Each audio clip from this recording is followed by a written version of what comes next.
আমাদের অনন্য স্টোরি সকল প্রকার পার্ট গল্প দেখতে আমাদের চ্যানেলটি সাবস্ক্রাইব করে পাশে থাকা বেল আইকনটিতে ক্লিক করে অল নোটিফিকেশন অন করে দিন। মন্ত্রীর ছেলেকে কোথায় লুকিয়ে রেখেছিস? পাতালে, পারলে খুঁজে নে। রিচার্ডের কাট জবাব। তিট করে রাগ বাড়তে থাকে প্রেমের। তবে এখন রাগ দেখানোর সময় না। বুদ্ধিমানরা কখনো রাগ দেখিয়ে হাতের কাছে থাকা সুযোগ ক্রোধে দূরে ঠেলে দেওয়ার মতো বোকামি করে না। হঠাৎ করে অদ্ভুতভাবে হাসল প্রেম। রিচার্ডের দিকে তাকিয়ে গোল গোল ভাসা ভাসা চোখগুলোকে কিঞ্চিত ছোট করে বলে, তার মানে স্বীকার করছিস তুই অপহরণ করেছিস মন্ত্রীর ছেলেকে? হ্যাঁ, আমি কিডন্যাপ করেছি, আর সেই মাদার ফাকার পিয়েকে আমি মেরেছি। রিচার্ডের চিবিয়ে চিবিয়ে বলা কথাগুলোর বিপরীতে রহস্যময় হাসি দিল প্রেম। কণ্ঠ খাদে নামায়। কথার মধ্যে রস আনে যেন দুজন বন্ধুর মধ্যে নর্মাল কনভারসেশন। তারপর মাথা কি করেছিস? চোখগুলো গড়িয়ে কুড়িয়ে আমি দিয়েছি মাছের খাবার হিসেবে, আর জিভ ঠোঁট কেটে সিদ্ধ করে পোষা বিড়ালকে খাইয়েছি। প্রেমের মুখভঙ্গি খুবই স্বাভাবিক। এই নৃশংস ভয়ঙ্কর বর্ণনাগুলো তাকে একটু বিচলিত করছে না, বরঞ্চ আগ্রহ বাড়ে ছটফটানি। অধিক আগ্রহ চেয়ে থাকে রিচার্ডের পানে। পরবর্তী প্রশ্নের উত্তরের আসে। আর মাথার খুলি, সেটা কি করেছিস? ওয়েট বলে রিচার্ড ল্যাপটপ প্রেমের দিকে ঘুরিয়ে দিল। ল্যাপটপের স্ক্রিনে তাকাতেই পাথরের মতো পুরুষালীর শক্ত হৃদয়ে নাড়া দিয়ে উঠল। ভিতরে শুকনো ঢোক গিলল প্রেম, তবে তা বাইরে প্রকাশ করল না। স্ক্রিন থেকে চোখ সরিয়ে নিল দ্রুত। বেশিক্ষণ চেয়ে থাকতে পারল না সে বিধ্বস্তি দৃশ্যে। মাথার খুলি থেকে তখনও মগজ চুয়ে পড়ছিল। কুকুরের পায়ের সাথে লেপটে যাচ্ছিল মগজের সেই তরল ধাতু। বিধ্বস্তভাবে কাটাছেঁড়া করা হয়েছে মুখের অংশ। চোখ উপড়ে তুলে ফেলা হয়েছিল। নাক মাঝখান থেকে দুভাগ করে কাটা হয়েছে খুব ধারালো ছুরি দিয়ে। ঠোঁটের অংশে যেন কেউ কোদাল দিয়ে কেটে নিয়েছে মাংস। খুলির ভেতর থেকে বেরিয়ে আসা তরল মগজগুলো খাঁচার ভেতর বন্দি হিংস্র কুকুরগুলো খেলার সাথে সাথে লম্বাটি জিভ দিয়ে চেটে খাচ্ছিল। প্রেম মুখভঙ্গির ছাপ পরিবর্তন করে শক্ত চোখে তাকালো রিচার্ডের দিকে।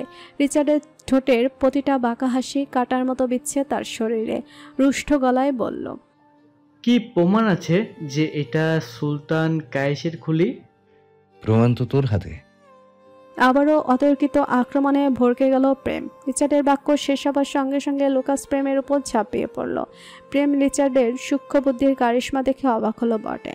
লুকাস প্রেমের শার্টের পকেটে থাকা বলপেন নিয়ে নিচে ফেলে দানবীয় পা দিয়ে পিষে দিল। পরপর তৎক্ষণাৎ প্রেমের মাথায় গান পয়েন্ট করলো। তপ্ত শ্বাস ফেলল প্রেম। এক টুকরো প্রত্যাশার আশার গিয়ে দাঁড়ালো শূন্যের কোঠায়। রিচার্ড এক দৃষ্টিতে তাকিয়ে থাকে প্রেমের থমথমে মুখের দিকে। মুখভঙ্গির কোনো ভাবান্তর নেই। চাহনি খুবই শান্ত। অকস্মাৎ সংযম হারিয়ে হিংস্র প্রাণীর মতো গর্জে উঠল প্রেম। কতদিন এভাবে নিজেকে বাঁচিয়ে রাখবি? তোর শেষ খেলা এবার আমার হাতেই হবে। ডেস্কটপে থাকা এলোমেলো ফাইলগুলো কিছুটা নড়ে চড়ে ওঠে রিচার্ডের অট্টহাসি থেকে নির্গত হওয়া উত্তপ্ত নিঃশ্বাসে। বরফ গলিত ঠান্ডা পানির ন্যায় মেজাজ তিরিক্ষি মেজাজে পরিণত হয়। হাসি থামিলে কর্কশ গলায় দাঁতে দাঁত চেপে ধরে বলল, পরবর্তীতে আমার সাথে খেলতে আসার আগে খেলার গুটি কিভাবে চালতে হয় তা শিখে আসিস, নাদান শিশু। রিচার্ডের অট্টহাসির ধ্বনিগুলো প্রচণ্ড জোরে করাঘাত করতে থাকে প্রেমের কানে। মস্তিষ্ক নিউরন শ্রবণ ইন্দ্রিয় ঝাঁঝরা করে দিচ্ছে রিচার্ডের বিদঘুটে হাসির শব্দ। রক্ত গরম চোখে রিচার্ডের দিকে তাকিয়ে রাগে ফুঁসতে বেরিয়ে গেল প্রেম বেরিয়ে যেতেই হাসি থেমে যায় রিচার্ডের। চল শক্ত করে হাত মুষ্টিবদ্ধ করে নেয়। 8 বছর আগে স্থাপন হওয়া বাগান বাড়িতে প্রথম কোনো মহিলা মেড প্রবেশ করলো এবং দ্বিতীয়বারের মতো কোনো নারী পা রাখে রিচার্ডের সেই ঘন ঘুটঘুটে জঙ্গলে অবস্থিত অদ্ভুত বাগান বাড়িতে। 4 জন মেড রাখা হয়। সকলের পরনে কালো পোশাক আর মাথায় বিমানবালাদের মতো টুপি। ভয়ে তটস্থ সকলে। ভেতরে পা রাখতে গা শিউরে ওঠে। ভয় কাতুরে চোখে সবকিছু পর্যবেক্ষণ করতে থাকলো। প্রতিটা ফার্নিচার থেকে শুরু করে দেয়ালের রং পর্যন্ত কালো। সকলের চোখে মুখে বিস্ময়তা। ভিতরের ডিজাইন দেখে কপালে সূক্ষ্ম বাজ। অতিরিক্ত টাকার বিনিময়ে তারা এখানে কাজে আসতে রাজি হয়েছে। 7 দিনে তারা যে টাকা পাবে তা অবশ্য 7 মাসেও পেত না। শুধুমাত্র টাকা নয়, তারা বাধ্য হয়েছে এখানে আসার জন্য। গাড়ি যখন লোকালয় ছাড়িয়ে ঘন জঙ্গলের ভেতর ঢুকে তখন থেকে অজানা আতঙ্ক চেপে ধরে সকলের ভেতর। কিন্তু গাড়ির হাতে থাকা বড় বড় অস্ত্র দেখে কেউ আর মুখ খোলার সাহস পায়নি। ঘন জঙ্গল গলিয়ে যখন বাগানবাড়ির প্রধান ফটকে এসে গাড়ি থামে তখন একটু স্বস্তির নিঃশ্বাস ফেলল। যতই ভেতরে যাচ্ছে ততই তাদের ভয় বাড়তে থাকে। নেশা চোখ গরম করে তাকালে যে যায় কাজে লেগে যায়। এলিজাবেথের তখনও জ্ঞান ফেরেনি, শরীর একদম বিছানার সাথে মিশে রয়েছে। রিচার্ড তখন ধাক্কা দিয়ে সরিয়ে দেওয়ার পর যেখানে ছিল এখানেও সেখানেই। দুজন মেড কক্ষের দরজার সামনে এসে দাঁড়ায়। মেঝেতে একজন নারী ও পুরুষের কাপড় এলোমেলোভাবে ছড়িয়ে ছিটিয়ে আছে। বিছানা অগোছালো, ঠোঁট গোল করে গরম নিঃশ্বাস ছাড়ে দুজন। বুঝতে বাকি থাকেন এখানে গতরাতে কারোর উপর পাশবিক নির্যাতন হয়েছে। কোনো অভাগী হয়তো হারিয়েছে নিজের সব থেকে বড় মূল্যবান সম্পদ। বিভৎস দৃশ্য দেখার পূর্ব প্রস্তুতি নিয়ে এগিয়ে গেল তারা। এলিজাবেথের মুখের উপর থেকে কমফোর্টার সরাতে দুজনের চোখ গোল গোল হয়ে গেল। অবাক দৃষ্টিতে নিমেষহীন চেয়ে থাকলো এলিজাবেথের নিস্তেজ মুখশ্রীতে। বিস্মিত চোখে একে অপরের দিকে তাকায়। একজন মেয়েট অবাক চোখে চেয়ে থাকে, হাত রাখলো বালিশের নিচে জট বেঁধে থাকা এলিজাবেথের লাল চুলে। পরপরই হাত দিয়ে গালে স্পর্শ করলো। সেই হাত আবার চোখের সামনে এনে খুবই কাছ থেকে দেখলো কোনো কৃত্রিমতা আছে কিনা। রোশমা নামের মেয়েটি এলিজাবেথ নীল হয়ে যাওয়া অবয়ব দেখে এলিজাবেথের জন্য খুবই মায়া লাগলো। তার নিজেরও এলিজাবেথের বয়সী মেয়ে আছে। নিজের মেয়ের কথা ভাবতেই বুকের ভেতর মোচড় দিয়ে উঠল রেশমার। এলিজাবেথের বিমোহিত সৌন্দর্যের ধ্যানমগ্ন না হয়ে থেকে কাঁপা কাঁপা হাত নাকের কাছে নিয়ে দেখলো শ্বাস প্রশ্বাস চলছে কিনা। স্বস্তির নিঃশ্বাস ফেলে দুজনেই। অনেকক্ষণ চোখে পানি দেওয়ার পর পিটপিট করে চোখ মেলে তাকালো এলিজাবেথ। রেশমা উৎসুক হয়ে এলিজাবেথের উপর ঝুঁকেছিল। পা নাড়াতে চাইলে ব্যথায় চোখ মুখ কুঁচকে ফেলে এলিজাবেথ। শরীর বিছানা থেকে আলাদা করতে পারছে না, পেটের নিচের অংশ অনুভূত হচ্ছে না। কমফোর্টার তুলে নিজের নগ্ন দেহের দিকে তাকায় এলিজাবেথ। রাতের কথা মনে হতেই ঢুকরে কেঁদে উঠল। দিকশূন্য জ্ঞান হারিয়ে পাশে থাকা রেশমার কোমর জড়িয়ে ধরে হাউমাউ করে কাঁদতে থাকে। মাতৃমন রেশমার। এলিজাবেথের প্রতিটা আর্তনাদ সোজা গিয়ে বিচ্ছে রেশমার বৃক্ষপটে। রেশমার ভেতরের জড়তা দূর করে পেল ভাত দিয়ে এলিজাবেথের লাল চুলের ভাজে ভাজে বিলি করতে থাকলো। এলিজাবেথকে নিজে নিজে শান্ত হবার সময় দিল নিজের জীবনের এই চিরন্তন সত্যকে মেনে নিতে। গুমট পরিবেশ, এলিজাবেথের কান্না, আহাজারিতে শোককে গেয়ে উঠল। গার্ডের দেওয়ার নির্দেশনার কথা মনে হলো নিজেকে শক্ত করে রেশমা এলিজাবেথকে ছাড়িয়ে সোজা করে বসালো। কমফোর্টার দিয়ে শরীর ঢেকে দিল ভালো মতো। তারপরও হাঁটুতে মুখ গুজে কাঁদতে থাকে এলিজাবেথ। এরই মধ্যে নুজট বেড হাত ভর্তি শপিং ব্যাগ নিয়ে এসে রেখে যায়। শক্ত হয়ে দাঁড়ায় রেশমা। দুর্বোধ্য এলিজাবেথের দিকে তাকিয়ে বলল, ম্যাডাম উঠুন, আপনাকে ফ্রেশ করে দিচ্ছি। হঠাৎ এলিজাবেথ রেশমার দুহাত চাপড়ে ধরল। রেশমা ফিরে তাকালো এলিজাবেথের দিকে। দুটো খাতযুক্ত দৃষ্টি মিলে গেল। এলিজাবেথ নিভে যাওয়া নিস্তেজ স্বরে আকুতি মিনতি করতে থাকে রেশমার কাছে। প্লিজ আমাকে বাঁচান, জানোয়ারটা আমার সর্বস্ব লুটে নিয়েছে। আমাকে এখান থেকে বের হতে সাহায্য করুন। আমার শরীর থেকে জানোয়ারটার পারফিউমের স্মেল আসছে। এটা আমাকে নরক যন্ত্রণা দিচ্ছে। আমি মরে যাব, আমাকে বাঁচান। আমরা অপারক ম্যাডাম, মাফ করবেন। আপনারা এইভাবে মুখ ফিরিয়ে নেবেন না আমার থেকে। জানোয়ারটা মেরে ফেলবে আমাকে। এভাবে একটা মেয়ে হয়ে আরেকটা মেয়েকে ধ্বংসের মুখে ঠেলে দেবেন না। থেমে, ফোন আছে আপনাদের কাছে? ফোন করবো আমার চাচাকে। আমার চাচা এক্ষুনি এসে আমাকে নিয়ে যাবে। আমাদের কারোর কাছেই ফোন নেই ম্যাম। ল্যান্ডলাইন কোথায় আছে আমাকে একটু বলবেন প্লিজ? জলদি বলুন, শয়তানটা এসে পড়বে। এই বাসায় কোনো ফোন নেই ম্যাম। কার্নিশবে অঝরে জল গড়িয়ে পড়তে থাকলো এলিজাবেথের। রাতের দৃশ্যগুলো বারবার ভেসে উঠছে চোখের সামনে, যা তীরের ফলার চেয়েও যন্ত্রণাদায়ক এলিজাবেথের কাছে। হঠাৎ করে এলিজাবেথ নিজের শরীরে আঘাত করতে থাকলো। চুল টেনে ছিঁড়তে থাকে নিজের। এলিজাবেথের পাগলামা আচরণে ঘাবড়ে যায় মেয়েটরা। মনে পড়ে যায় ন্যাশর শক্ত গলায় বলে দেওয়া সতর্ক বাণীগুলো। দুজনে এগিয়ে গিয়ে শান্ত করার চেষ্টা করে এলিজাবেথকে। এলিজাবেথ কারোর বাধা মানে না। আঘাতপ্রাপ্ত জায়গাগুলোতে আঘাত করতে থাকে বারবার। থেতলে যাওয়া জায়গায় আবারও আঘাত লাগায়। এবার রক্তক্ষরণ হতে থাকে কিছু জায়গা থেকে। শুকনো ঢোক গিলে মেড্ডা। শরীরে ছিটে ফোটা শক্তিও অবশিষ্ট থাকলো না এলিজাবেথের। আবার কান্নায় ভেঙে পড়ল। মেড্ডা চাদর দিয়ে ঢেকে এলিজাবেথকে বেড থেকে নামায়। নিজেকে শক্ত করে রাখে এলিজাবেথ, একটা জড়সড় বস্তুর মতো। আমাদের কাজ করতে দেন ম্যাম। দয়া করে আমাকে বাঁচতে সাহায্য করুন। আমার জানা মতে আপনি নিজ ইচ্ছায় এখানে এসেছেন ম্যাম। কিছুক্ষণের জন্য থমকে গেল এলিজাবেথ। স্তব্ধ হয়ে তাকিয়ে থাকে ফ্লোরে। শ্রাবণের সকল মেঘগুলো এসে জমা হয় এলিজাবেথের চোখের কোণে। কালো মেঘে টইটুম্বুর হয়ে ঘোলাটে হয়ে আসলো এলিজাবেথের আখিদয়। সত্যিই তো, সে তো নিজের ইচ্ছাতে এসেছে এখানে, নিজের হাতে নিজেকে বিসর্জন দিয়েছে। কার কাছে অভিযোগ দিবে সে, কোন মুখে? আর একটা টু শব্দ করলো না এলিজাবেথ। মেডরা এলিজাবেথকে ধরে ওয়াশরুমে নিয়ে ফ্রেশ করিয়ে আনে। রেশমা নিজের হাতে খাইয়ে দিল এলিজাবেথকে। বিনা শব্দে চুপচাপ খেয়ে নেয় এলিজাবেথ। রেশমা এলিজাবেথকে খাইয়ে ব্যথার ওষুধ দিয়ে চলে যায়। তবে চায় না রেশমা। ও দরজার কাছে দাঁড়িয়ে দেখতে থাকে বরফের মতো জমে যাওয়া এলিজাবেথকে। অনুভব করতে পারছে ভেতরে ক্ষতবিক্ষত হৃদয়টা কিভাবে ঘূর্ণিঝড়ে দুমড়ে মুচড়ে উলট পালট হয়ে যাচ্ছে। চোখ দিয়ে গড়িয়ে শুধু নোনা জল পড়ে। এলিজাবেথ একদৃষ্টিতে চেয়ে আছে কাচের গ্লাস গলিয়ে বাইরে। আদৌতে সেই চাহনিতে নেই কোনো প্রাণ। তপ্তশ্বাস ফেলে চলে যায় রেশমা। মাথায় আইস প্যাক লাগিয়ে বসে আছে তথ্যমন্ত্রী আনিসুল হক। ছেলের সাথে মুচ্ছে যাচ্ছে এমন ভাব। একমাত্র ছেলে সাদমান। পাশের সোফায় বসে আছে অফিসার প্রেম ও তার 3 সহকর্মী। অপোজিটে আছে পুলিশ কমিশনার। সকলের কপালে চিন্তার ছাপ। আনিসুল হকের স্ত্রীর অবস্থা এখনও আশঙ্কাজনক। পুলিশ কমিশনার পুরো সোর্স কাজে লাগিয়ে দিলেও এখনও কোনো হদিস পাওয়া যায়নি সাদমানের। এয়ারপোর্ট রোড সংযুক্ত সকল রাস্তার সিসিটিভি ফুটেজ চেক করেও সন্দেহজনক কিছুই পাওয়া যায়নি। এখনও পর্যন্ত আসেনি মুক্তিপণের জন্য কোনো কল, যা সকলকে খুব ভাবাচ্ছে। প্রেমের কাছে সবকিছু পানির মতো পরিষ্কার হলেও এই মুহূর্তে তার হাত বাঁধা। প্রমাণ ছাড়া তার সকল কথা ভিত্তিহীন আইনের কাছে। আইনের প্রধান শাখা অংশ হলো প্রমাণ সাক্ষী। লিভিং এরিয়া নীরবতা ভাঙে পুলিশ কমিশনারের কথায়। অনেকক্ষণ পর শুষ্ক ঢোক গিলে কাই কুই করে ধরাশয়ী আওয়াজে বললেন, 48 ঘন্টা হয়ে গিয়েছে, এখনো মুক্তিপণের জন্য কোনো কল আসেনি। আমার মনে হয় আপনার ছেলে ইচ্ছে করে লুকিয়ে আছে স্যার। কমিশনের অদ্ভুত প্রশ্নবাণে মাথা থেকে আইসপ্যাক ছুঁড়ে ফেলে কর্কশ গলায় চেঁচিয়ে উঠল আনিসুল হক। কি যা তা বলছেন? আমার ছেলে লুকিয়ে থাকবে কেন? কিসের কমতি ওর? আমার এই অঢেল সম্পত্তির একমাত্র উত্তরাধিকার সাদমান। ভুলে যাবেন না কার সামনে দাঁড়িয়ে কথা বলছেন। থেমে নিজেকে কিছুটা সংযত করল আনিসুল হক। কণ্ঠ খাদে নামানো। এবার একজন অসহায় পিতা ভাঙা কণ্ঠে আওড়ালো, আপনারা দয়া করে আমার ছেলেকে খুঁজে দিন। যত টাকা লাগে আমি দেব। আমার ছেলের কিছু হলে আমরা কেউ বাঁচবো না। এমনিতেই মেজাজ খুবই চটে ছিল প্রেমের সকালের ওই ঘটনার জন্য। এখন কমিশনের এমন বোকা বোকা কথা শুনে আরো বিরক্ত হচ্ছে প্রেম উঠে দাঁড়ালো চলে যাওয়ার অভিপ্রায়ে। তখনও হঠাৎ ল্যান্ডলাইনে কল আসে। সকলে অ্যালার্ট হয়ে যায় তৎক্ষণাৎ। প্রেম আনিসুল হককে ইশারা করলো কল ধরার জন্য।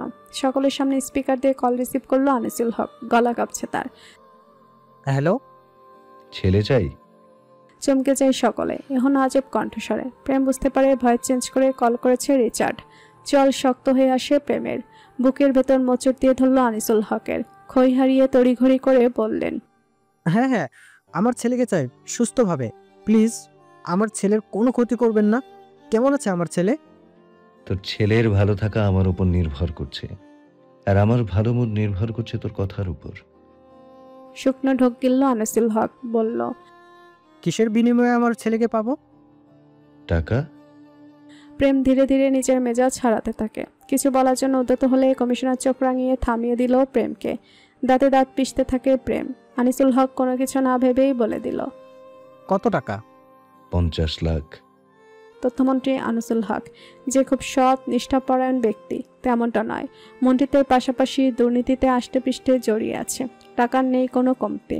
পাটের ব্যবসার আড়ালে রয়েছে মাদকের ব্যবসা। তবে যার জন্য টাকার ব্যবসার পাহাড় গড়ে তোলা, সেই যদি না থাকে। এক কথায় রাজি হয়ে গেল আনিসুল হক। হ্যাঁ হ্যাঁ, আমি রাজি।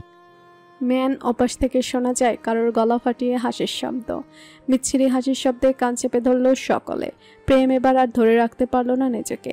সকালে রিচার্ডের খুনের ভয়ঙ্কর বর্ণনা শুনে মনে ভীতি ঢুকে গিয়েছে। আনিসুল হকের কাছ থেকে ছমেরে টেলিফোন নিয়ে নেয়।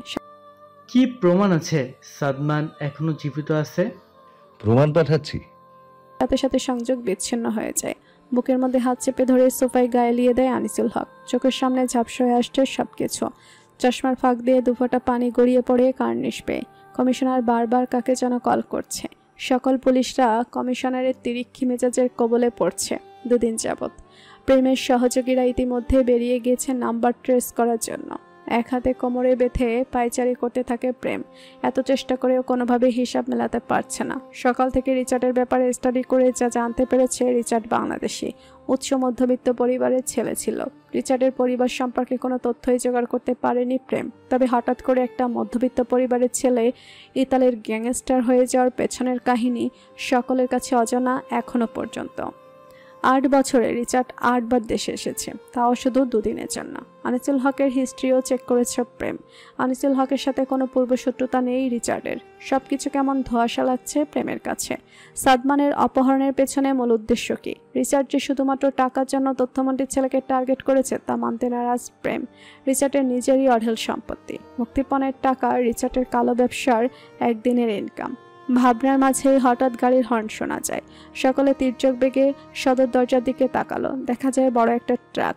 বাইরে থেকে সিকিউরিটি গার্ড দৌড়ে ভেতরে আসে। স্যার, কিডন্যাপার কিছু পাঠিয়েছে? আনিসুল হক দাঁড়াতে গিয়েও আবার সোফায় বসে পড়ে। ভয়ে তার ভেতর শুকিয়ে গিয়েছে।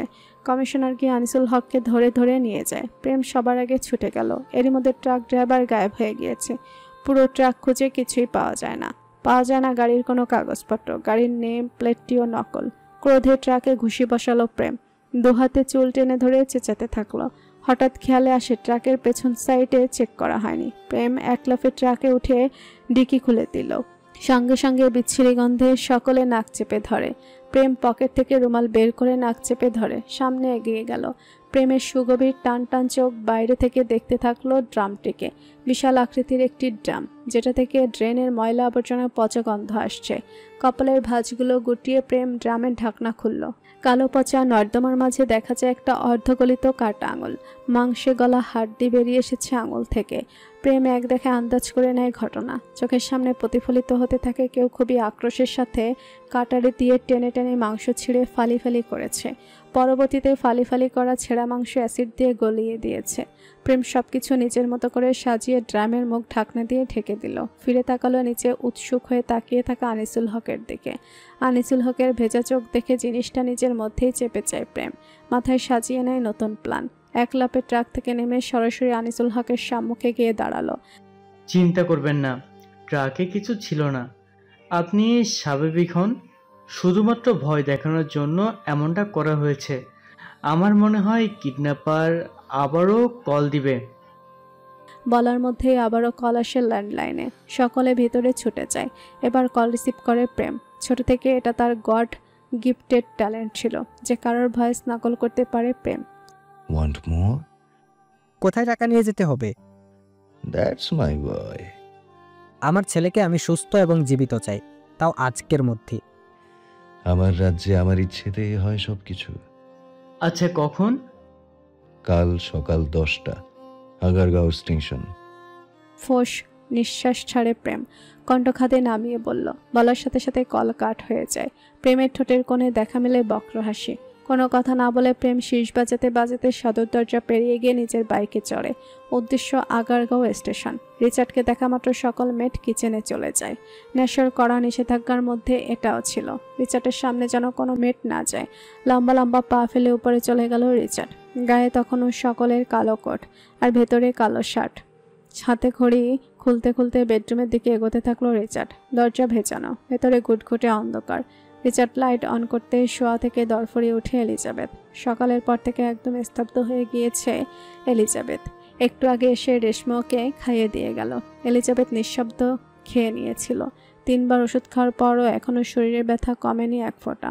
শরীরের ব্যথা লাঘব করা গেলেও মনের ব্যথা এত সহজে কি লাঘব হয়? 2 চোখের পাতা এক করতে পারে না এলিজাবেথ। চোখের সামনে ভেসে ওঠে সেই ভয়ঙ্কর মুহূর্তগুলো।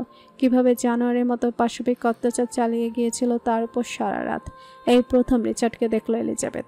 দেখলো একটা জানোয়ারকে। চোখ ধাঁধানো সৌন্দর্যের অধিকারী মানুষ যে এতটা নৃশংস হতে পারে তা হয়তো এই ভদ্র সমাজের অজানা। মানুষের চরিত্রের সাথে চেহারার কোনো সাদৃশ্য খুঁজে পেল না এলিজাবেথ। রুক্ষ পুরুষালী তামুক চেহারার অন্তরালে লুকিয়ে আছে এক নরপিশাচ। ঘৃণায় চোখ ফিরিয়ে নেয় এলিজাবেথ। যদিও ভয়ে জুবুথুবু করে কাঁপছিল গরম। রিচার্ডের সুগভীর নিকষ নীল চোখ গভীরভাবে পরখ করছিল এলিজাবেথকে। শরীর নেতিয়ে পড়লেও সৌন্দর্য এক ফোঁটাও কমেনি এই মেয়ের। অপূর্ব সৌন্দর্যে দাধানে এই মেয়ের রূপ। লুকাসের ভাষায় যা আগুন সুন্দরী। রিচার্ড তাকালো এলিজাবেথের এলোমেলো হয়ে থাকা লাল চুলগুলোর দিকে। যা যত্নের অভাব উস্কো হুস্কো হয়ে আছে। ঘুণ লাগা দৃষ্টিতে চেয়ে থাকে রিচার্ড। হঠাৎ একটানে গলা থেকে টাই খুলে কাউচে ছুঁড়ে মারে। ধীরে ধীরে ওয়েস্ট কোটের বাটন খুলতে খুলতে এক পা করে বেডের দিকে অগ্রসর হতে থাকে। বক্ষপিঞ্জরের মাঝে অবস্থানরত দুর্বার হৃদযন্ত্র অদৃশ্যমান তেজস্বী আশ্বের সঙ্গে যেন দৌড় প্রতিযোগিতায় নেমেছে। ভূমিকম্পের ন্যায় সম্পূর্ণ শরীর থরথর করে কাঁপতে থাকে এলিজাবেথের। এসির লো টেম্পারেচারেও ঘাম ছুটে যায় এলিজাবেথের। রিচার্ডের পায়ের প্রতিটি স্বতঃস্ফূর্ত কদমে বিস্ফোরিত নয়নজোড়ায় ভাসছে গতরাতের লোমহর্ষক দৃশ্যগুলো। কানের মাঝে বাড়ি খেতে থাকে নিজের প্রতিটা আর্তনাদ। আতঙ্কের শীতল ঘামে শরীরে চাপানো পাকিস্তানি থ্রিপিসের কামিজ গায়ের সাথে আষ্টেপৃষ্টে লেপটে যায়। হাত পা অসাড় হতে থাকে এলিজাবেথের। রিচার্ড খুব কাছে চলে আসে এলিজাবেথের। বিছানায় হাঁটু গেড়ে এলিজাবেথের উপর ঝুঁকে পেলব হাতে ওর কপালের পাশে চুলগুলো কানের লতির ফোকরে গুজে দিল। রিচার্ডের গরম নিঃশ্বাস আছড়ে পড়ছে এলিজাবেথের উপর। গা শিউরে উঠল এলিজাবেথের। রিচার্ডের শরীর থেকে আসা পারফিউমের ডার্ক স্মেল যা এখন এলিজাবেথের শরীরের সাথে লেপটে আছে, তারও দৃঢ় হয়ে আছে আশায়। 6 বার শাওয়ার নিয়েও শরীর থেকে একবারে মুছে দিতে পারেনি নরপিশাচের শরীরের ঘ্রাণ। আকস্মিক এলিজাবেথের ধরাশয়ী কাণ্ডে পায়ের রক্ত মাথায় উঠে যায় রিচার্ডের। ড্রাগনের ট্যাটুখচিত শক্ত হাতে চেপে ধরে এলিজাবেথের কণ্ঠনালী, অথচ কপাল থেকে যে গড়িয়ে রক্ত ঝরছে সেদিকে কোনো ভ্রুক্ষেপ নেই। অগ্নি বিচ্ছুরিত হওয়া চোখে তাকিয়েছে এলিজাবেথের দিকে। নিঃশ্বাস থমকে গেল এলিজাবেথের। পড়ে গেল হাত থেকে ফুলদানিটা। গলা হতে নির্গত কর্কশ গঙ্গানি শব্দে দুর্বল গলায় উচ্চারণ করল এলিজাবেথ, জানোয়ার, নরপিশাচ, অমানুষ, ছেড়ে দে আমাকে।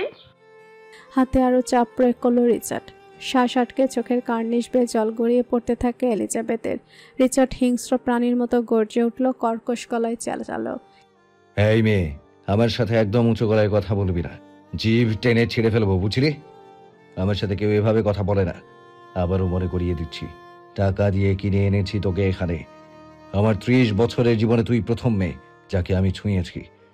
তুই আমার বৃক্ষপটে খোদাই করা প্রথম মেয়ে, কিন্তু তাই বলে আমার কাছে নমনীয়তা আশা করিস না একদমই। ঘর করার ছেলে আমি নই, তবুও তোর মুক্তি নেই। তোর শরীরের প্রতিটা লোমকূপ থেকে চোখের জল পর্যন্ত কিনে নিয়েছি আমি। আমার হাতে কোমলতা নয়, গান মানায়। এই রিচার্ড কায়নাতের সকাল শুরু হয় রক্তের স্রোতে হাত ডুবিয়ে, আর রাতের সমাপ্তি ঘটে সেই রক্ত পানিতে ধুইয়ে দিয়ে। রক্ত ভালোবাসি আমি, রক্ত। দেখেছিস আমার শার্টের কলারের লাল দাগ? এটা কোনো নাইট ক্লাবের ভিড় ঠেলে আসা রমণীদের লিপস্টিকের চিহ্ন নয়। এটা রক্ত, মানুষের তাজা উষ্ণ রক্ত, যা আমার সবচেয়ে প্রিয়। আমি বান্ডেল বান্ডেল টাকার হিসেবে আটকাই, কোনো ছলনাময়ী নারীর ফাঁদে আটকাই না। Do you understand? খুনি? এলিজাবেথের গলা ছেড়ে দিল রিচার্ড। গলায় ধরে খুক খুক করে কাশতে থাকলো এলিজাবেথ। রিচার্ডের কপালের মধ্যে ভাগ বিভক্ত হয় ভাঁজে ভাঁজে। ছোট ছোট চোখ করে তাকায় এলিজাবেথের দিকে। ঘাড় বাঁকিয়ে শুকনো গলায় বলল, do you speak Russian, red? আমি মুক্তি চাই জানোয়ার, তোর থেকে মুক্তি। আমি অনেক দূর চলে যাব, আমার মম ড্যাডের কাছে চলে যাব। আমি অনেক দূর। এই অভিশপ্ত স্বার্থপর মানুষদের মধ্যে থাকতে চাই না আমি। হাঁটুতে মাথা গুজে আহাজারি করতে থাকে এলিজাবেথ। এলিজাবেথের মুখ থেকে তুই তুকারি শুনে রিচার্ড থমকে যাওয়া মস্তিষ্কটা ফিরে গেল তার চিরাচরিত পৈশাচিক আত্মায়। হ্যাঁচকা টানে বেঁধে ছুঁড়ে ফেলল এলিজাবেথকে। ঠোঁটের কোণে ফুটে উঠেছে পৈশাচিক হাসি। কোনো কথা ছাড়াই ঝাঁপিয়ে পড়ল এলিজাবেথের উপর। মুহূর্তে নিজের মাঝে নিয়ে নিল এলিজাবেথকে। ফলাতে থাকে নিজের শক্তি। মাঝে শুধু উচ্চারণ করলো গুড গুড কিছু শব্দ। I desperately want you, red. টাকার বৃষ্টি হচ্ছে, শুনেছেন কখনো? দূর নীলে ঘেরা আকাশ চিরে বৃষ্টির মতো অঝরে টাকা ঝরবে, আর সেগুলো মানুষ দুহাত ভরে কুড়াবে, যেন বর্ষার মৌসুমে আম কুড়াচ্ছে বালতি নিয়ে। ব্যাপারটা কিছুটা ঠাকুরমার ঝুলির মতো না? হ্যাঁ, সে অবাস্তব ঘটনায় বাস্তব রূপে ধরা দিয়েছে করাইল বস্তির মানুষদের কাছে।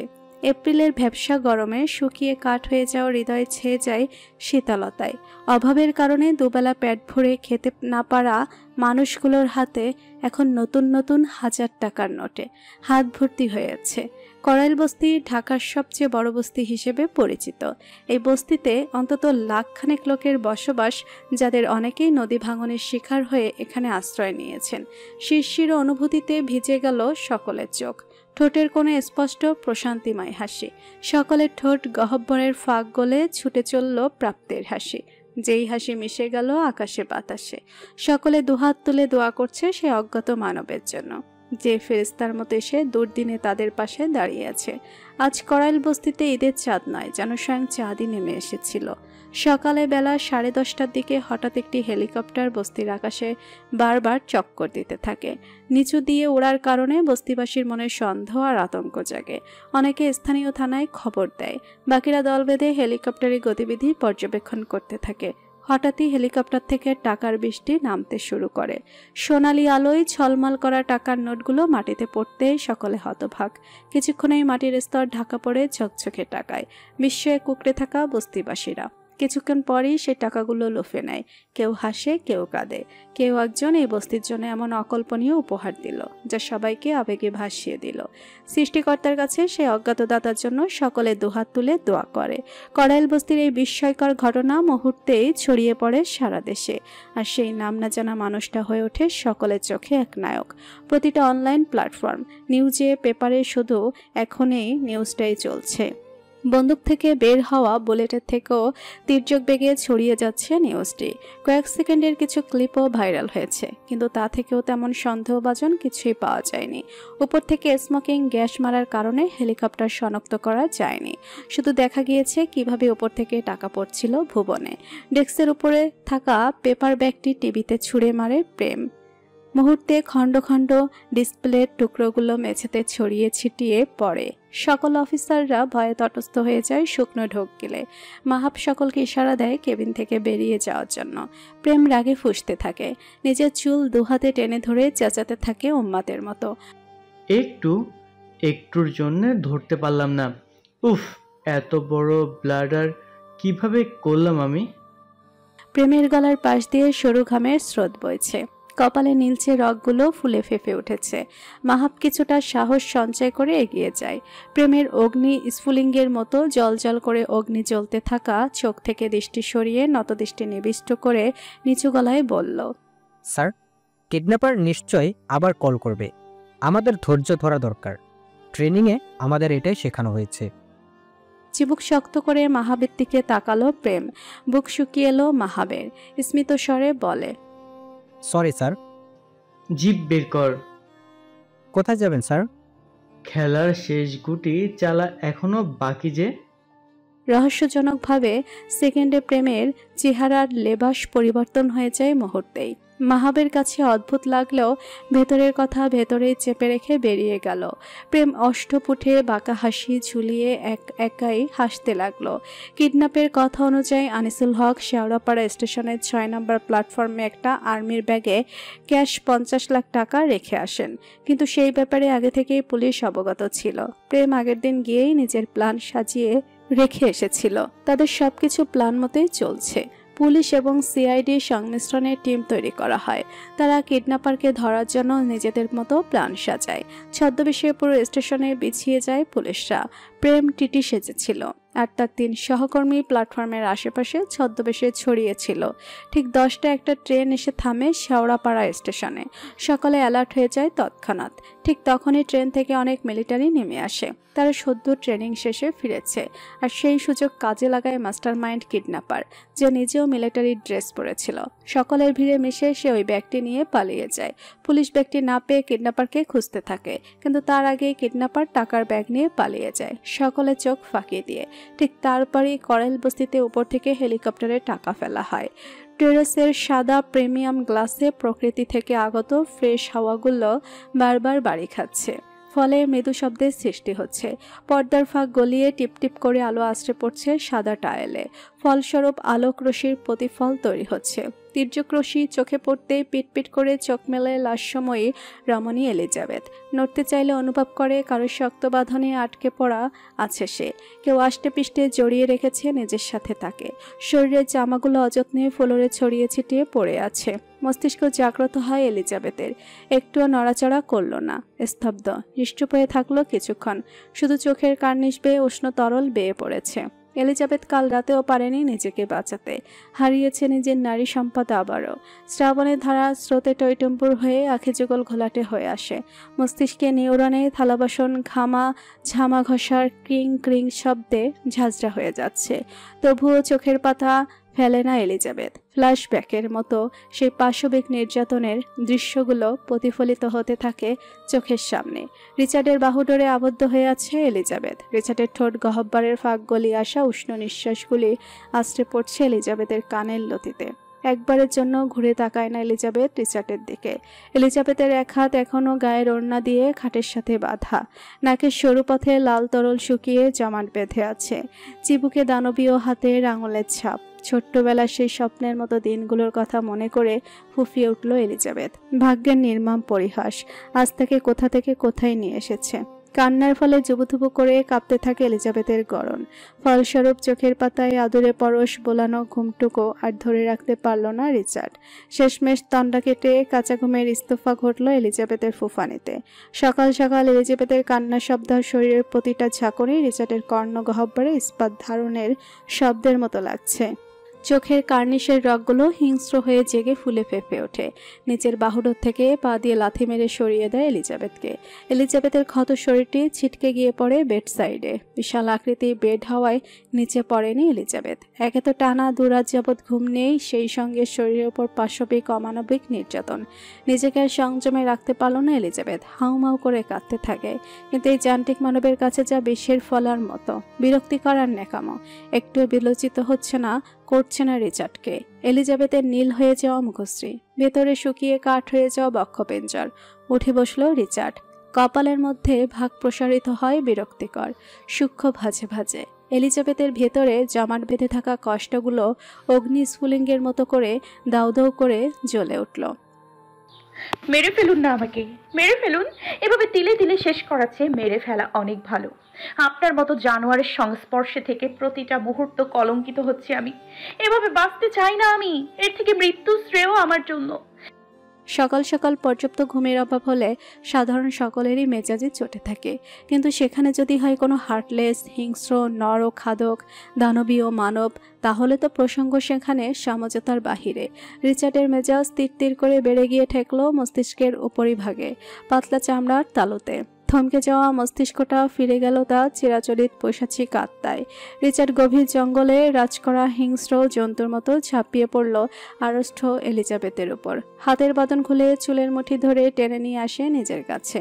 কণ্ঠস্বর থেকে উবে যায় ঘুমের লেশ বিশেষ। কর্কশ গলায় চেঁচিয়ে উঠল এলিজাবেথের কাঁপছে গলা চেপে ধরে। আই ওয়ার্ন ইউ, আমার সাথে কেউ এভাবে কথা বলে না। এলিজাবেথ জীবনে এমন ভারী স্বর আগে কখনো শুনেছে বলে স্মরণ করতে পারল না। এই কণ্ঠস্বরের নিজস্ব ওজন রয়েছে, যা শুনলেই হৃদয়ে চাপ অনুভূত হয়। রিচার্ডের নীল চোখ হতে অগ্নি বিচ্ছুরিত হচ্ছে। পিশাচের মতো হিংস্র চাহনি এলিজাবেথকে হিমবাহে পরিণত করল। শরীর কাঁপুনি দিয়ে উঠল। কিছু মুহূর্তের জন্য সেই সমুদ্র নীল চোখে আটকে যায় এলিজাবেথ। ঠাহর করে উঠতে পারে না। এত মায়ায় আষ্টে পৃষ্ঠে জড়িয়ে থাকা চোখগুলো কিভাবে অন্যের চোখে পানে দেখেও নিজেকে ধরে রাখতে পারে? কেন অপর প্রান্তে স্রোতের তালে নিজেও ঝাঁপিয়ে পড়ে না? মানুষ রূপের জানোয়ার একটা, বলে রিচার্ডের মুখে থুতু ছুঁড়ে মারল এলিজাবেথ। সেই মুহূর্তে রিচার্ডের চোখে আগুনের এমন শিখা জ্বলে উঠল, যেন ঝড়ের আগে আকাশ ছেয়ে থাকা ঘন কালো মেঘপুঞ্জের মধ্যে ঘর্ষণের পর বজ্রপাত ফেটে পড়েছে। রিচার্ডের অবয়বটাও ঠিক সেই বজ্রপাতের মতো ঝলসে উঠল। আলো আর আগুনের অস্থির খেলায় দগ্ধ। রিচার্ড বেডকেন্ডিক ছোট ক্যাবিনেটের ড্রয়ার থেকে রিভারবাল বের করে সরাসরি তাক করে এলিজাবেথ ললাটে। কোনো ভাবান্তর নেই এলিজাবেথের চাহনিতে। শক্ত হয়ে চেয়ে থেকে রিচার্ডের চওড়া তামকে মাথায় তাক করে রাখা সাইলেন্সার যুক্ত রিভলভারের সেফটি লক খুলে ট্রিগারে আঙুল বসালো রিচার্ড। ট্রিগার প্রেসের সেই ভয়ঙ্কর শব্দে দাঁতে দাঁত চেপে চোখ মুখ কুচকে ফেলে এলিজাবেথ। ভয়ে ঠোঁট কাঁপতে থাকে। সেটা দেখে রিচার্ডের ওষ্ঠপুটে কোনো পৈশাচিক হাসির রেশম দেখা দিল। ঠিক এতটুকু মৃত্যুর ভয় সে দেখতে চেয়েছিল এলিজাবেথের অবয়বে। মৃত্যুর জন্য প্রস্তুতি নিয়ে রেখেছিল এলিজাবেথ। ভেবেছিল এই বুঝি বন্দুকের গুলি কপালের সূক্ষ্ম চামড়ার ভাঁজ ভেদ করে গোল ছোট বলের ন্যায় মস্তিষ্কটাকে ছিন্ন বিচ্ছিন্ন করে কোলে ফাঁক করে বেরোবে। ঢলে পড়বে এলিজাবেথ মৃত্যুর কলে। রক্ষা পাবে এই রক্ষিতা নামক অভিশপ্ত জীবন থেকে, অন্ধকারের অভিশপ্ত মহারাজের কাছ থেকে। তবে তেমন কিছুই অনুভূত হলো না এলিজাবেথের। আটকে রাখা দম ছেড়ে চোখ খুলতে প্রথমে দেখতে পেল রিচার্ডের কালচে ঠোঁটের বাঁকা হাসি। আবারও চোখ ভিজে এলো এলিজাবেথের। জীবনের এই অবিচ্ছেদ্য পরিণত মেনে নিয়ে সে মরেনি, রক্ষা পায়নি নরখাদক জীবন থেকে। নারীর শরীরের মূল্য বুঝি এতটাই নস্যি আপনাদের কাছে যে টাকার বিনিময়েও কেনা যায়? এলিজাবেথের কণ্ঠ ছিল না কোনো প্রাণ, না ছিল কোনো গাম্ভীর্যতা। সে নিস্তেজ অনুভূতি শূন্য কথার বিপরীতে রিচার্ডের কাটকাট জবাব। দাঁতে দাঁত পিষে চিবিয়ে চিবিয়ে বলল, যারা ইজ্জত রাখতে জানে না তাদের মুখে ইজ্জতের কথা মানায় না। বিশেষ করে নারীদের মুখে তাদের ইজ্জতের কথা তো নাই। ওরা শুধু ধ্বংস করতে জানে, ধ্বংস। জানোয়ার। No Red, I am worse more than your thoughts. রিচার্ডের গা ছাড়া জবাবে ঘৃণায় মুখ ফিরিয়ে নেয় এলিজাবেথ। গলা ছেড়ে চেঁচিয়ে বলল, আমার নাম এলিজাবেথ, রেড নই আমি। এলিজাবেথের ফিরিয়ে নেওয়া মুখ পেল ভাতে নিজের দিকে ফিরালো রিচার্ড। এলিজাবেথের ময়ূরের পাখার মতো সুগভীর নিকষ কালো চোখের পাপড়ি জোড়া রুক্ষ খসখসে হাতে ভিজিয়ে দিল রিচার্ড। মাথার পেছনে হাত দিয়ে মুষ্টিমেয় করে রাখা চুল থেকে হাত সরিয়ে ফেললে সাথে সাথে ঝুলে থাকা নিস্তেজ দেহ গাছ থেকে শুকিয়ে ঝরে পড়া শুকনো পাতার মতো আশ্রে পড়ে কটনের বালিশে। অতি ঘন লাল রেশমি চুলগুলো বিছিয়ে বালিশে জায়গা দখল করে নিল। চোখ মুখ খিচিয়ে দম আটকে রাখে এলিজাবেথ। রিচার্ড ডুব দিল এলিজাবেথের চুলে। সূর্যের পাশে দাঁড়িয়ে থাকা সৈন্যদের মতো লালচে রেখায় সাজানো কাটা কাটা চুল। রিচার্ড তার সরু নাক এলিজাবেথের চুলের ভাঁজে ঘষে নিতে থাকে। দীর্ঘ টানে শুষে নেয় প্রতিটি ঘিরান। প্রতিটি শ্বাস যেন তার কাছে নতুন কোনো পৃথিবীর দরজা খুলে দেয়। চুলের গন্ধে বিভোর হতে হতে ধীরে ধীরে এগিয়ে যায় এলিজাবেথের আরও কাছে, যেন এই নৈকট্যে লুকিয়ে আছে তার সমস্ত আরাধনার উৎস। এলিজাবেথের কোমল পাতলা কানের লতিতে রিচার্ডের হিমশীতল নাকের ডগা লাগতেই কেঁপে উঠল এলিজাবেথের গড়ন। দুহাতে খামচে ধরে বিছানার বেডশিট। অভিশপ্ত আরেকটি প্রহরের সূচনা ভেবে বুক শুকিয়ে এলো। রিচার্ড এলিজাবেথের নাকের কাছে মুখ নিয়ে পুরুষালী গুরুগম্ভীর হাস্কি ভয়েসে বলে গেল, I couldn't be bothered to spare a thought or a glance for that. You will remain red forever from now on. Got it? দ্বিতীয়বারের মতো একটা নোংরা বস্তুর মতো এলিজাবেথকে নিজের থেকে ধাক্কা দিয়ে সরিয়ে কোমরের টাওয়াল পেঁচিয়ে ওয়াশরুমে চলে যায় রিচার্ড। বালিশে মুখ গুজে আবারও ফুফিয়ে উঠল এলিজাবেথ। শান্তিনিকেতনে এলিজাবেথ নেই আজ 3 দিন। এই 3 দিন ঘর থেকে বের হয়নি ইকবাল সাহেব। তবে তাতেও কোনো অনুশোচনের দেখা মেলেনি সবিতা বেগমের মাঝে। দিব্যি আছে, বরঞ্চ মনে মনে খুবই খুশি হয়েছে। তবে এখন সংসারের কাজের চাপ পুরোটা এসে পড়েছে তার উপর। গত 8 বছরে রান্নাঘরে খুব কমই দেখা গিয়েছে সবিতা বেগমকে। রান্না, ঘর মোছা, থালা বাসন মাজা থেকে শুরু করে সকল কাজ এলিজাবেথকে দিয়েই করাতেন। এখন এলিজাবেথ না থাকায় সকল কিছু নিজেকেই করতে হচ্ছে। ফলস্বরূপ মেজাজ সারাক্ষণ খিটখিটে হয়ে থাকে। স্বামী যে 3 দিন যাবৎ খাচ্ছে না তাতেও কোনো মাথা ব্যথা দেখাই যায়নি মহিলার মধ্যে। তবে দুপুরে রান্না করতে গিয়ে যখন দেখলো লবণ শেষ হয়ে গিয়েছে, তখনই খিটখিটে মেজাজ তেরিক্ষে মেজাজে পরিণত হয়। খুন্তি হাতের আগে গেজগেজ করতে করতে রান্নাঘর থেকে বের হয়। ইকবাল সাহেব তখনও খবরের কাগজ ঘেটেঘুটে রিচার্ডের ব্যাপারে তথ্য খুঁজছিলেন। গত 3 দিন ধরে এটাই করে যাচ্ছে ভদ্রলোক। রিচার্ডের ব্যাপারে কোনো এমন কিছুই জানে না ভদ্রলোক, যে যেটার রেশ ধরে রিচার্ডের কাছে যেতে পারবে। তাই কোনো উপায়ন্তর না পেয়ে পুরনো সকল পেপার জোগাড় করে ঘাঁটতে থাকে। এত বড় গ্যাংস্টার নিশ্চয়ই কোনো না কোনো খবর পাওয়া যাবে সেই আশাতে। তখনই রুমে আসে সবিতা বেগম। এসেই ছো মেরে হাত থেকে খবরের কাগজ নিয়ে যায়। নিজে খাবে না তো খাবে না, এখন কি আমাদেরও না খাই মারবে? ইকবাল সাহেব বরাবরই খুব নরম মনের মানুষ। সেই সুযোগেই কাজে লাগিয়েছিল ইকবাল সাহেবের বাবা ইসমাইল।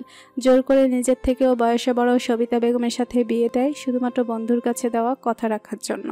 বাবার দেওয়ার কথা ইকবাল সাহেবও ফেলতে পারেনি। তাই তো 25 বছর ধরে সবিতা বেগমের মতো একজন ছোট মস্তিষ্কের মানুষের সাথে সংসার করছে।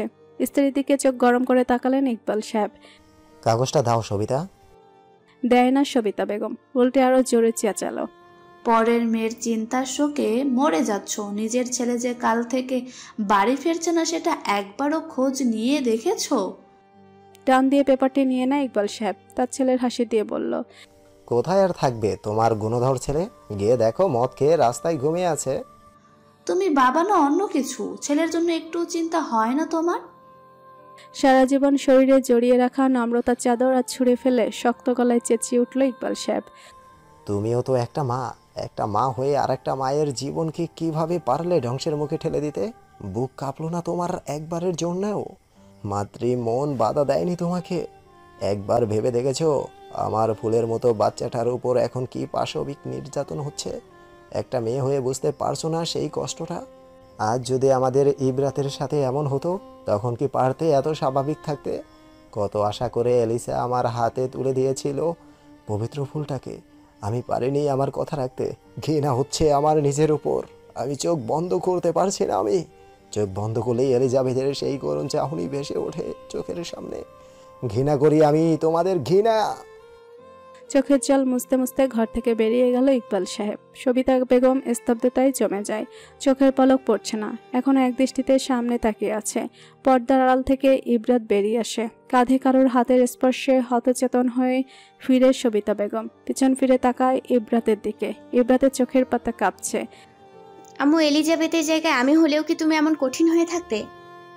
মেয়েকে বুকের সাথে চেপে ধরল সবিতা বেগম, বুকের সাথে মিশিয়ে রেখে বলল, আমার লাশের উপর দিয়ে তোকে নিয়ে যেতে হবে মা।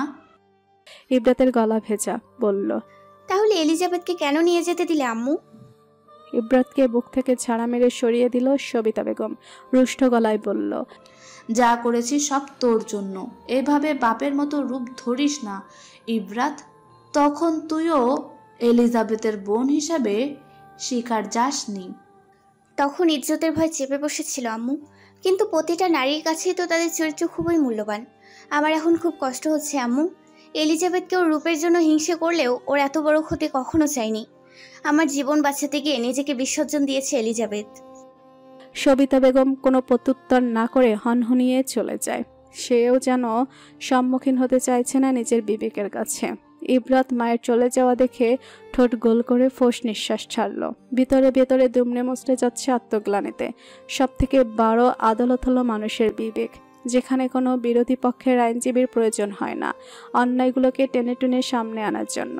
বিবেকের কাঠগড়ায় যথেষ্ট। দুপুর গড়িয়ে বিকেল হলো। তথ্যমন্ত্রী আবাসভূমি এখন একটি জড়বস্তুতে পরিণত হয়েছে। এত বড় অট্টালিকা, গার্ড, মেড, আত্মীয় স্বজনে গিজগিজ করছে। সবকিছু থাকার পরেও যেন প্রাণ নেই কোথাও। লিভিং রুমে ডিভানে গা এলিয়ে শূন্যে তাকিয়ে আছে আনিসুল হক। একটু আগে হসপিটাল থেকে এসেছেন। ওনার স্ত্রীকে বর্তমানে লাইফ সাপোর্টে রাখা হয়েছে। ধীরে ধীরে কালো আধারে তলিয়ে যাচ্ছে তার হাসি খুশি পরিবার। অফ সিজনের বৃষ্টির মতো মুষলধারে বৃষ্টি এসে ভাসিয়ে দিয়ে গেছে তার সাজানো বাগান। গ্রামীণ সমাজের সবার মুখে মুখে একটা প্রচলিত প্রবাদ আছে, কারোর পৌষ মাস তো কারো সর্বনাশ। ঠিক তেমনি এখন আনিসুল হকের সর্বনাশ চলছে, আর পৌষ মাসের মিষ্টি রোদে গা ভেজাচ্ছে বস্তিবাসীরা। সকালের ওই ঘটনার পুনরাবৃত্তি ঘটে কিছু মুহূর্ত আগে, তবে এবার ভিন্ন স্থানে।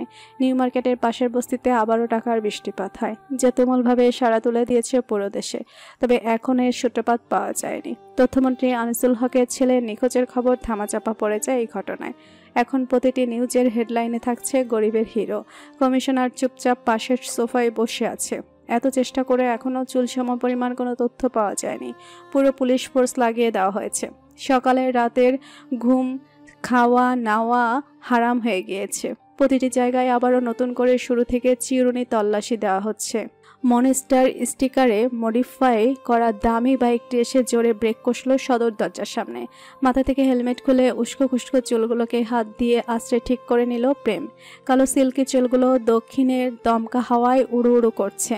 বাইকের চাবি তর্জনীতে ঘোরাতে ঘোরাতে ব্যগ্র পায়ে ভিতরে হেঁটে যায় প্রেম। লিভিং এরিয়ায় পা রাখার আগে 2 সেকেন্ড দাঁড়িয়ে ফুরফুরে মেজাজ গম্ভীরতায় ঢেকে আবারও সামনে পা বাড়ায়। গিয়ে বসলো সরাসরি কমিশনের সামনে। কমিশনার এই সময় প্রেমকে দেখে রসগোল্লার মতো গোল গোল চোখগুলো কিঞ্চিত ছোট করে তাকিয়ে গমগমে গলায় বলল, এই সময় তুমি এখানে? বিপরীতে চমৎকার হাসি দিল প্রেম। সামনে ছোট টেবিল থেকে চায়ের কাপ নিয়ে আয়েশি ভঙ্গিতে চমক দিয়ে বলল, আসলাম কিডন্যাপার আর কোনো কল করছে কিনা জানার জন্য। প্রেমের কথায় চোখ গরম করে তাকালেন কমিশন। চিবিয়ে চিবিয়ে বলল, তো সেটা জানার জন্য তোমার আসতে এখানে হলো? তোমার কি মনে হয় টাকা নিয়ে যাওয়ার পর কিডন্যাপার আর কল দেবে? ব্যর্থতা কিন্তু আপনাদেরই স্যার। কি বলতে চাচ্ছ তুমি? আমি আগেই বলেছিলাম পুরো মিশনের দায়িত্ব আমাকে দেওয়া হোক। আপনারা যদি ক্ষমতা জাহিরের তাগিদে পড়ে না থেকে সম্পূর্ণ দায়িত্ব আমার উপর দিতেন, তাহলে আজকের মিশন সাকসেস হতো স্যার।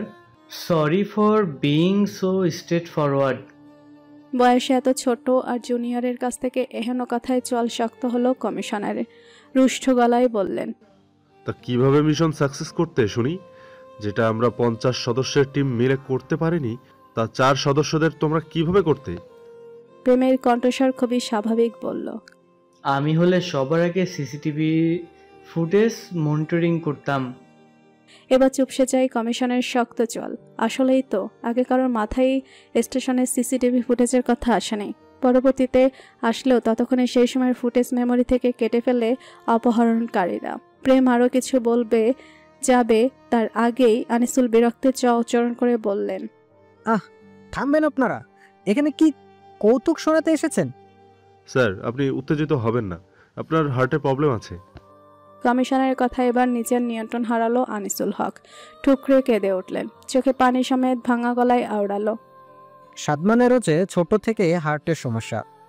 আমার সাদমান অন্ধকারে ভয় পায়, প্যানিক অ্যাটাক হয়। আল্লাহ জানে কেমন আছে আমার ছেলে। প্রেম খুবই মনোযোগ দিয়ে শুনছিল আনিসুল হকের কথা। ভদ্রলোকের চোখের পানিকে মূল্যায়ন না করে বরঞ্চ ওনার বলা প্রতিটা কথার সাথে নিজের ভাবনা যোগসূত্রের সাথে মেলাতে থাকে প্রেম। হঠাৎ করে আনিসুল হকের মুঠোফোনে একটি মেসেজ আসে। সঙ্গে সঙ্গে মেসেজটি চেক করলো আনিসুল হক। মেসেজটি দেখা মাত্র মুখের রং পরিবর্তন হয়েছে আনিসুল হকের রহস্যজনকভাবে। তিনি পরপর 3 বার শুকনো ঢোক গিলল। পরক্ষণেই সাথে সাথে ফোন পাঞ্জাবির পকেটে ঢুকিয়ে রাখে যেন কিছুই হয়নি। তার দিকে উৎসুক হয়ে তাকিয়ে থাকা প্রেম আর কমিশনারের দিকে তাকিয়ে ফেক হাম তুলে গমগমে গলায় বলল, আপনারা এখন আসতে পারেন, আমি একটু ঘুমাবো, বিশ্রামের প্রয়োজন আমার। এতক্ষণে ছেলের জন্য শোকে কাতর হয়ে থাকা মানুষটার হঠাৎ এমন গাছছাড়া ভঙ্গিতে তড়িঘড়ি করে দাঁড়িয়ে যাওয়া দেখে কিছুটা আশ্চর্য হলো বটে কমিশনার। তবুও পাল্টা প্রশ্ন করার সাহস পেল না। প্রেম আর কমিশনার দুজনেই বেরিয়ে যায়। সকল মেডরা কিচেনে। রিচার্ড নিচে নামলে কেউই সামনে আসে না। কড়াকড়িভাবে নিষেধাজ্ঞা দেওয়া হচ্ছে এই ব্যাপারে। রিচার্ড ন্যাশো লোকাস মাত্রই বেসমেন্ট থেকে লিভিং এরিয়া এসে বসলো। বাগানবাড়ি মাটির নিচে তৈরি করা হয়েছে রিচার্ডের গোপন আস্তানা। কিচেন থেকে উকি ঝুঁকি দিয়ে অল্পবয়সী মেট নিশি রিচার্ড আর নেশোকে দেখছে একটু পরপর। চোখে মুখে একরাশ বিস্ময়তা। কিশোরী নিশির কাছে মনে হয় সে বিদেশে আছে এবং কোনো বিদেশি বাড়িতে কাজ করে। যতবারই এলিজাবেথ রিচার্ড নেশো লোকাসকে দেখে ততবারই এই কথা মনে হয়। সুযোগ পেলে নিশি এলিজাবেথের ঘরের আশেপাশে গিয়ে ঘুরঘুর করে এলিজাবেথের কণ্ঠস্বর শোনার জন্য।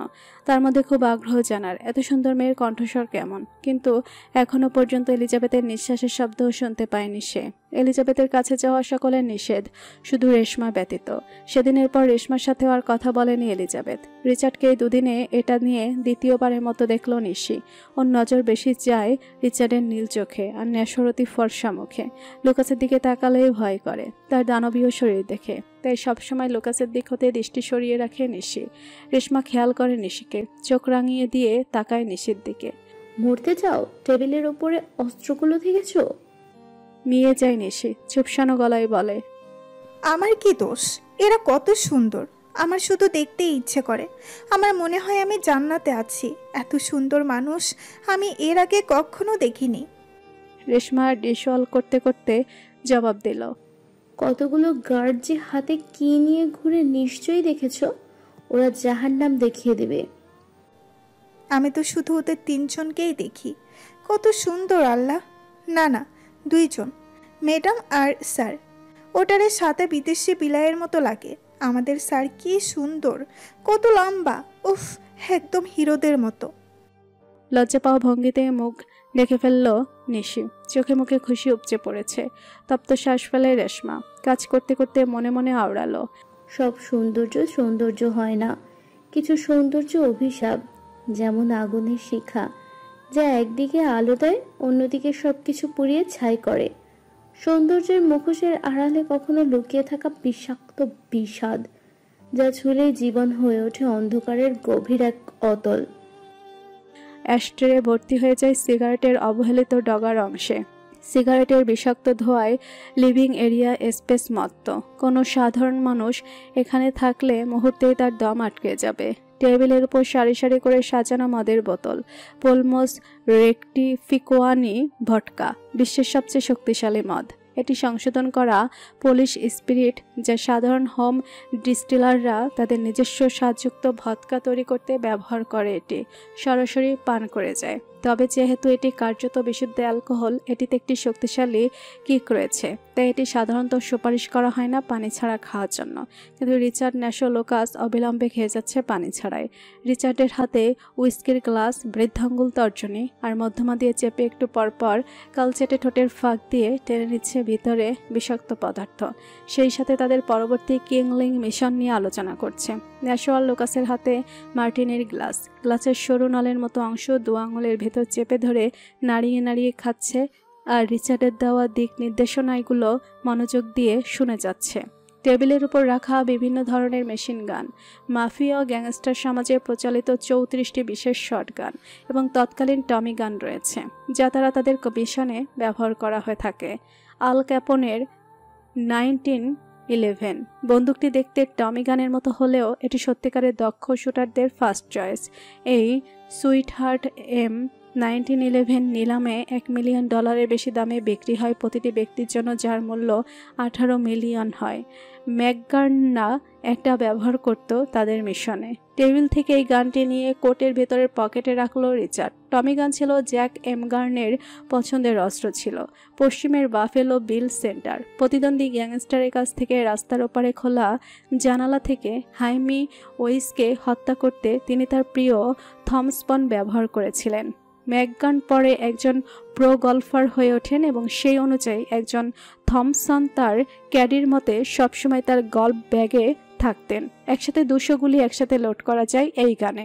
এই গানগুলো রিচার্ড রাশিয়া থেকে আনিয়েছে। টেবিলের উপর থেকে বেছে ডার্ক মোশনের টমি গানটি নেয় ন্যাশো লোকাস। নিজেদের পছন্দের গানগুলো বেছে নিয়ে উঠে দাঁড়ায় তিনজনের একসাথে।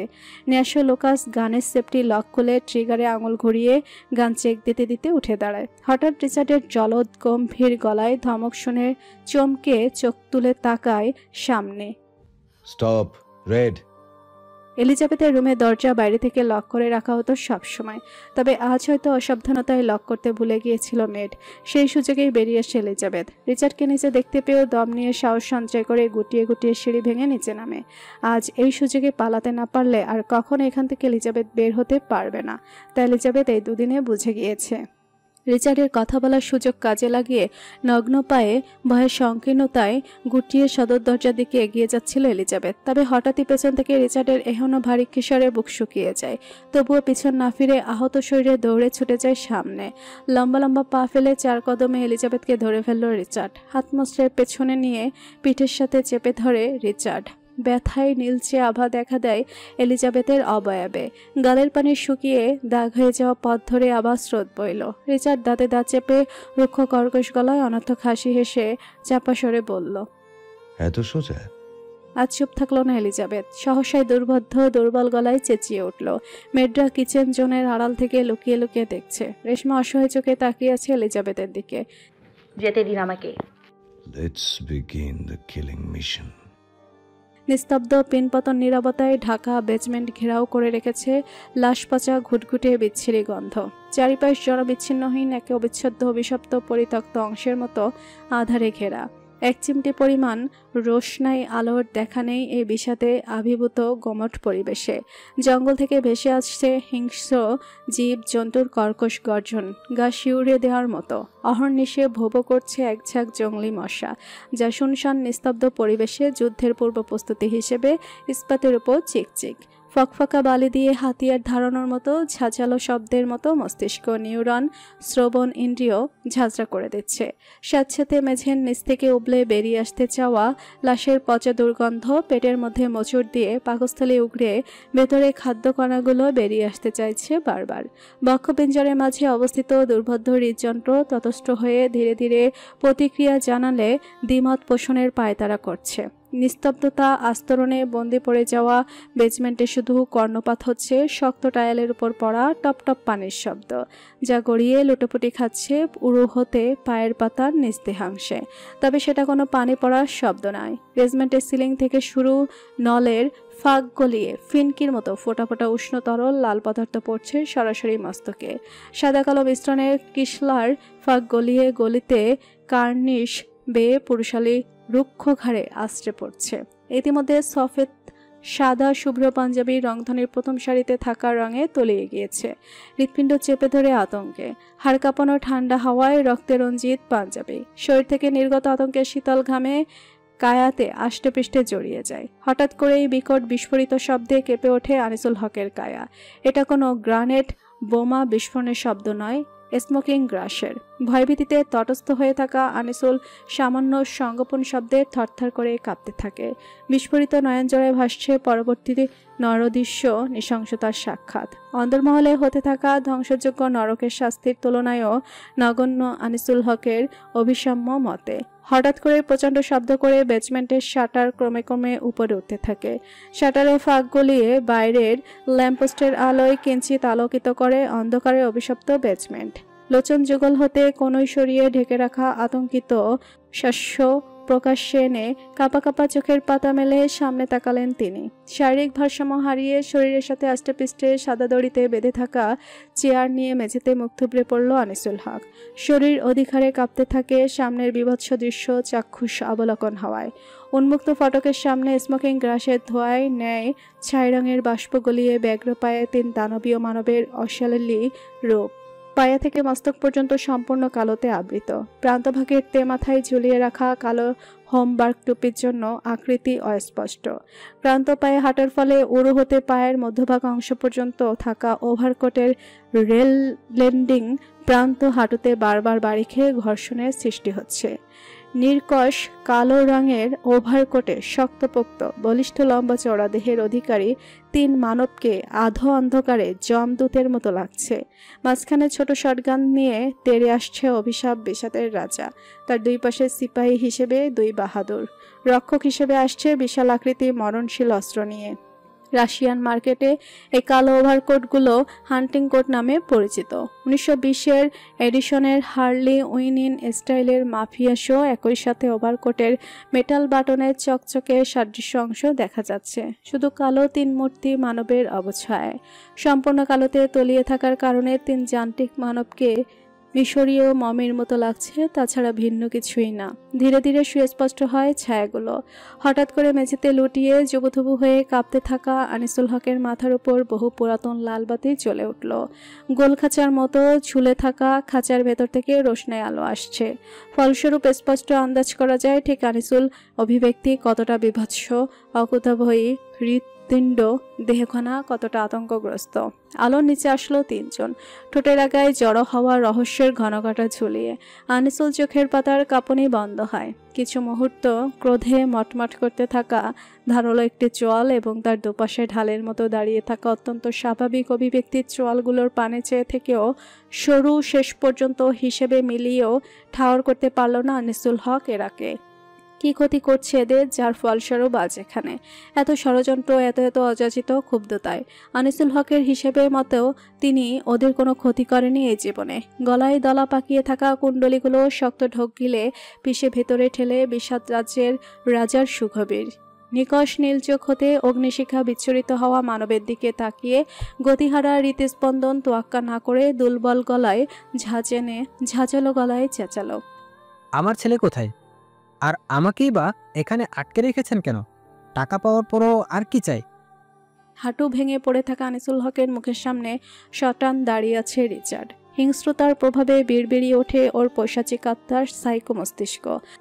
জীবন। তটস্থ জীর্ণশীর্ণ হয়ে থাকা আনিসুল হকের অহর্নিশে পৌঁছায় না রিচার্ডের গরুগম্ভীর কণ্ঠস্বর। সহসাই তেজ দেখিয়ে আবারও বলল, কি? রুক্ষ কর্কশ গলায় অনর্থক হাসি হেসে চাপা স্বরে আওড়ায় রিচার্ড কায়ানাত। তোর জীবন। চোখ জলজল করে উঠল আনিসুল হকের। গলার তেজ যেন নিমেষেই গায়েব হয়ে তিরিক্ষি মেজাজ সংকীর্ণতায় ঢাকা পড়ে গেল। খই হারিয়ে তড়িঘড়ি করে বললেন, আমার ছেলে কোথায় আছে? আমার ছেলে? Hey boys, let's enjoy the movie. Richard বলার সাথে সাথে অট্টহাসিতে ফেলতে উঠল ন্যাশো লোকাস। তাদের দানবীয় শরীর তরতরিয়ে কাঁপতে থাকে হাসের তালে তালে। ন্যাশো পেলব 2 হাতের তালু একসাথে করে শব্দ তুলতে অন্ধকার হতে নীল তীর সূচক আলো এসে পড়ল দেয়ালে। স্ক্রিনে ভেসে উঠল দেয়ালের মাঝে। হঠাৎ করে স্ক্রিনে একটা ভিডিও প্লে হতে অভিব্যক্তি পরিবর্তন হয়ে গেল আনিসুল হকের।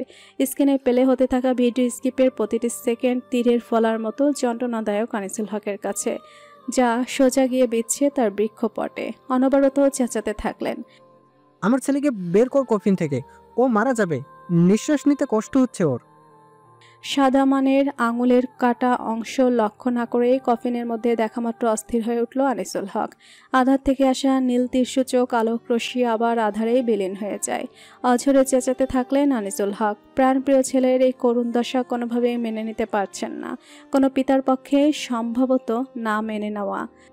আমার ছেলেকে ছেড়ে দাও, তোমাদের যা লাগবে তাই দিব, আমি সব নিয়ে নাও, শুধু আমার ছেলেকে কিচ্ছু করো না।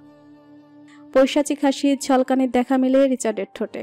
আনিসুল হকের চুলের ভাঁজে ঢুকিয়ে দিল ড্রাগনের ট্যাটু খচিত হাতটি। ব্যথায় কুকড়িয়ে ওঠে আনিসুল হক। চুল গোড়া থেকে আলগা হয়ে আসে, তাও ছাড়ে না রিচার্ড। আনিসুল হকের গঙ্গানির সাথে শোনা যায় রিচার্ডের শক্ত চিবুকে দাঁতে দাঁত পিষার কর্কশ শব্দ। চুল শক্ত করে টেনে ধরে আনিসুল হকের মাথা কিছুটা উপরে তুলল রিচার্ড। হাত শক্ত মুষ্টিবদ্ধ করে রাখার ফলে হাতের গৌরবর্ণের শিরা উপশিরাগুলো স্পষ্ট দৃশ্যমান হয়ে ওঠে। সমুদ্র নীল চোখ দুটোতে ঘনীভূত হচ্ছে আগ্নেয়গিরির অগ্নুৎপাত। রুষ্ট গলায় বলল, শুধু 14 বছর আগে করা তোর পাপের স্টেটমেন্ট দিলেই হবে, তোর ছেলে সুস্থভাবে বাড়ি চলে যাবে। 14 বছর আগের ঘটনার কথা মনে হতেই হৃৎপিণ্ডে ভয়ঙ্কর রকমের চাপ অনুভূত হয় আনিসুল হকের। বিশ্ব হতভম্ব হয়ে অবিশ্বাস্য চোখে তাকায় রিচার্ডের তামুক চেহারায়। আনিসুল হকের বিষণ্ণ দৃষ্টিতে তৃপ্তি পায় রিচার্ড। ক্রোধে মটমট করছে ধারালো চোয়াল। চিবিয়ে চিবিয়ে বলল,